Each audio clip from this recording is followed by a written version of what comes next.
नमस्कार दोस्तों, मैं एस्ट्रोलॉजर न्यूमरोलॉजिस्ट प्रवीण कौर अपने चैनल पर आपका हार्दिक अभिनंदन करती हूँ, आपका स्वागत करती हूँ। आज मैं आपसे बात करूँगी बैसाखी के त्यौहार के बारे में। बहुत ही सुंदर और प्यारा त्यौहार है। बैसाखी खुशियों का त्यौहार है, हंसने गाने का त्यौहार है। ये वो दिन होता है जिसका एक किसान को पूरे साल इंतज़ार होता है, क्योंकि इस दिन गेहूं में बाली पड़ जाती है और इस दिन से ही अपनी फसलों को काटने के बारे में भी किसान सोचता है।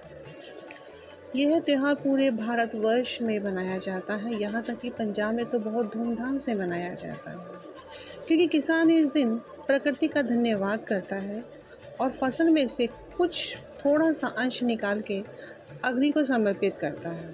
कहते हैं इस दिन वो प्रकृति का धन्यवाद करता है कि परमात्मा तूने मेरी फसल को अच्छा किया है, क्योंकि एक किसान की फसल ही उसके पूरे साल की मेहनत होती है, उसके परिवार के। क्योंकि किसान जब पूरे साल मेहनत करता है, जो अन्न होता है वो हमारे लिए, हम पूरे साल जिस अन्न को खाते हैं वो किसान की वजह से ही खाते हैं।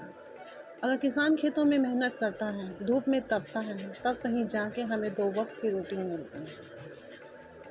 आप कितना भी पैसा कमा लो, लेकिन घर में अगर अनाज नहीं है तो आप भूखे हो। तो इसलिए हमेशा उनको थैंक्स बोलना चाहिए जो मेहनत करते हैं किसान खेतों में। जब किसान भी परमात्मा का शुक्रिया अदा करता है, तो जब हम भी रोटी खाते हैं तो हमें परमात्मा और किसान दोनों का शुक्रिया अदा करना चाहिए। मैं आपको बताऊंगी कि बैसाखी के त्यौहार का कारण क्या है। बैसाखी पर्व जो मनाया जाता है इस महीने में आता है, क्योंकि ये बैसाख के महीने में आता है, तो इसलिए इसको बैसाखी कहा जाता है। इस त्यौहार के 2 लॉजिक हैं। पहला लॉजिक तो यह है कि इस दिन सूर्य मेष राशि में आते हैं, जिसे हम संक्रांति के रूप में भी मनाते हैं। वैसे तो संक्रांति हर महीने आती है, क्योंकि सूर्य हर महीने चेंज होते हैं राशि में। एक राशि से दूसरी राशि में जब जाते हैं तो उसे हम संक्रांति कहते हैं। लेकिन ये वो बैसाख का महीना होता है जहाँ सूर्य 12 राशियों में से एक ऐसी राशि है जो मेष राशि है, जहाँ ये उच्च के माने जाते हैं। और सूर्य को हम पिता का कारक भी मानते हैं, कॉन्फिडेंस लेवल भी देखा जाता है। सूर्य हमारे मान सम्मान का प्रतीक है, हमारे कॉन्फिडेंस लेवल को बताता है। तो इस बार जो सूर्य हैं, सूर्यदेव महाराज जी, वो 13 अप्रैल को दिन बृहस्पतिवार को रात्रि 2:30 पर मेष राशि में प्रवेश करेंगे। दूसरा लॉजिक यह है कि इस दिन किसान की फसल, उसकी मेहनत होती है। जब वो पूरे साल मेहनत करता है तो उसे उम्मीद होती है कि जो उसकी रबी की फसल है वो बहुत अच्छी हो, ताकि वो फसल जब वो बेचता है मार्केट में, उसे जो पैसा आता है तो वो पूरे साल अपने घर के खर्चे पूरे करता है। तो उस साल वो टाइम होता है जब उसके चेहरे पे वो मुस्कान होती है अपनी फसल को देख के। तो जिस तरह एक पिता अपने बच्चे को बढ़ते हुए देखता है, उसी तरह एक किसान भी अपनी फसल को जब बढ़ते हुए देखता है और वो फसल पकती है, तो उसकी खुशी का जो आनंद होता है वो होता है बैसाखी का त्यौहार, जिसे हम इस त्यौहार के रूप में सेलिब्रेट करते हैं। अब मैं आपको बताती हूँ कि इस त्यौहार पे आप ऐसे क्या उपाय करें जिससे कि आपको कुछ फ़ायदा हो। देखिए, अगर आप कहते हैं कि नंबर 1, अगर बैसाखी पर यदि गेहूं का दान करते हैं, क्योंकि सूर्य उच्च के होते हैं, तो सूर्य मान सम्मान का प्रतीक भी होता है।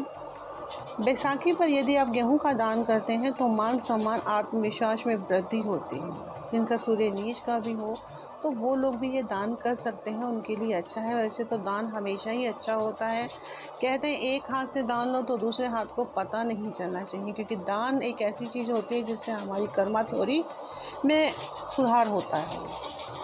दूसरा, अगर आपके घर में, अगर आप चाहते हैं कि आपके घर में बरकत नहीं हो रही है, किसी तरह से धन की फाइनेंशियली प्रॉब्लम बनी है, तो इस दिन आप अपने धन में वृद्धि के लिए चावल की खीर बनाकर अगर आप बांटते हैं तो वो भी आपके लिए बहुत अच्छी है।